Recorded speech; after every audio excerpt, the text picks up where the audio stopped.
Je me présente, je suis une personne qui a un grand cœur, une personne sensible et honnête. J'ai eu une bonne éducation de mes parents, mais surtout de mon père. Mon père était un homme extraordinaire, drôle et bon. Mon éducation et la vie m'a rendu tel que je suis aujourd'hui. J'écris beaucoup avec amour. J'ai écrit sur la vie, la souffrance de notre planète, des enfants où il faut les protéger. J'ai parlé de l'amour et des femmes qu'il faut en prendre soin.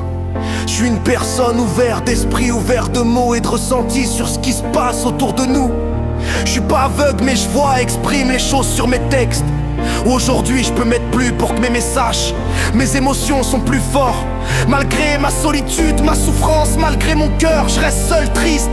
Je sais que mes textes sont souvent pas joie et lumière, mais dans le monde, la plupart du temps ça l'est jamais dans ce monde.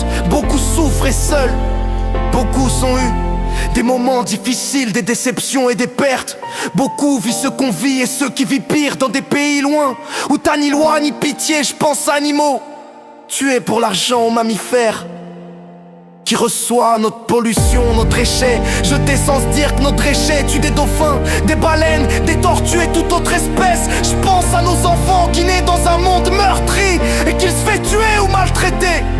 Je pense aux femmes tuées et maltraitées par des fous. Je pense à notre terre où l'être humain détruit chaque jour qui passe. Je pense à chacun d'entre vous, à chaque être vivant qui respire et vit sur la même planète que nous, tant de souffrance, de haine, de sang. J'aimerais tellement changer tout ça et sauver tout le monde.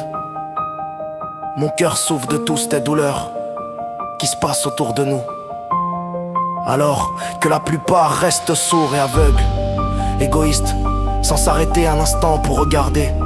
Un jour la mort sera devant la porte, une délibération pour la plupart des personnes et un enlèvement pour ceux qui restent, un vide horrible. Mais on vit et meurt, c'est la vie, notre destin. Sûrement une punition de ceux qu'on fait à notre planète. Mais je suis sûr que les personnes bonnes sera dans un endroit différent, un monde plus beau, un monde rempli d'amour où y a ni sang, ni mort, ni souffrance. Un monde meilleur, puis un jour il aura une nouvelle lumière. Car une mort pour une vie, et ce qui part revient dans une nouvelle vie. Car j'arrive pas à imaginer une nuit éternelle et vous. Alors vivez votre vie.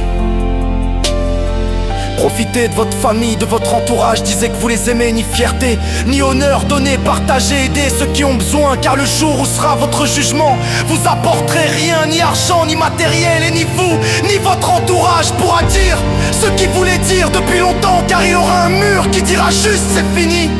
C'est trop tard. Alors ne mourrez pas ou vivez pas avec des regrets. Car mourir ou vivre avec des regrets reste la plus grande des souffrances. Regardez la personne à côté de vous, aidez-la, et la personne aidera à son tour. Et c'est comme ça